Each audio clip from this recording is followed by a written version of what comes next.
Hello guys! Welcome back sa aking channel. Sa video na ito ay tatalakayin natin ang solar eclipse. Ano nga ba ang dahilan bakit nagkakaroon ng solar eclipse? Ito nga ba ay senyales na mayroong parating na sakuna o masamang pangyayari?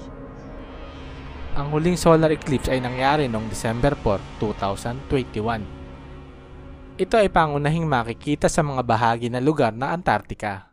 Kabilang na rin ang Antarctic Peninsula at timog kanluran ng Atlantic Ocean.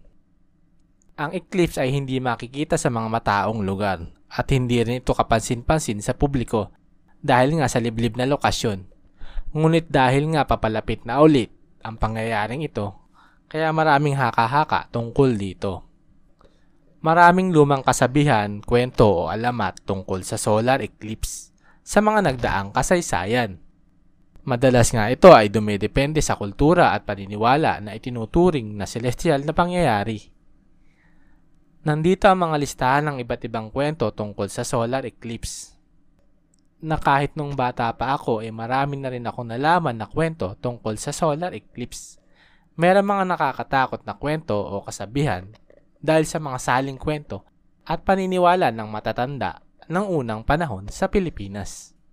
Ang una ay ang araw ay nilalamon ng buo ng dragon.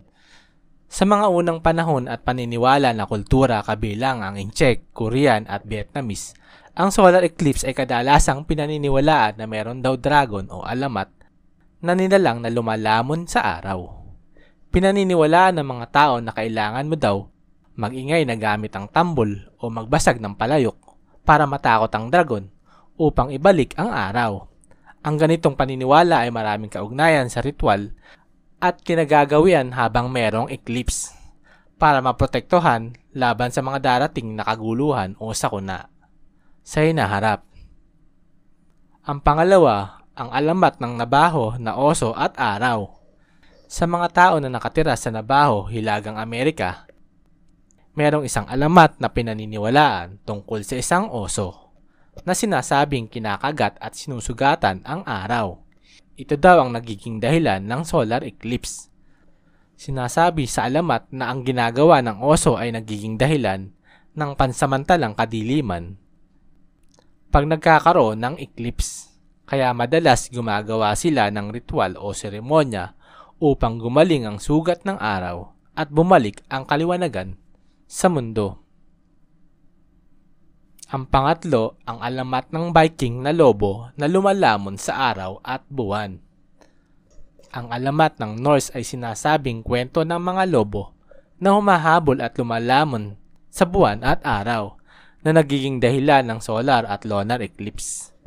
Tinatawag ang lobo na skull at hati na pinaniniwalaan na nanghuhuli at lumalamon sa buwan at araw na nagdudulot ng pansamantalang kadiliman. Tulad ng ibang kultura, mayroong mga ritual na isinasagawa upang maproteksyonan laban sa mga gawang nilalang na ito. Ang pang-apat ay ang alamat ng Hindu na Demon na si Rahu. Sa alamat ng Hindu, mayroong isang kwento o paniniwala tungkol sa isang demonyo na si Rahu ang pangalan, na nagbalat kayo bilang isang Diyos na uminom ng elixir ng immortalidad.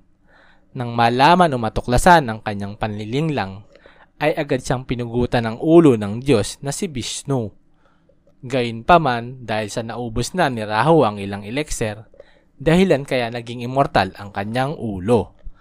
Dahil sa galit ay hinabol ni Rahu ang buwan at araw upang ito ay kanyang lamunin. Kaya nagdulot ito ng eclipse. Ang alamat na ito ay mayroong kaugnayan na nagpapaliwanag sa eclipse sa Hindu cosmology.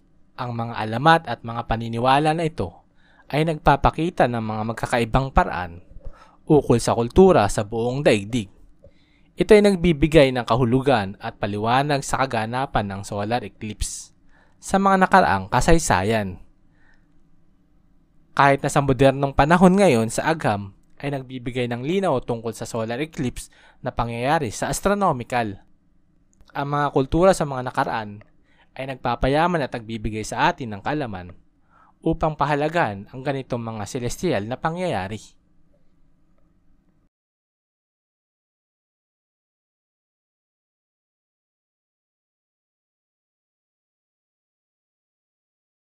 So guys, sana ay may natutunan kayo sa ating video at sana ay nakatulong sa inyo.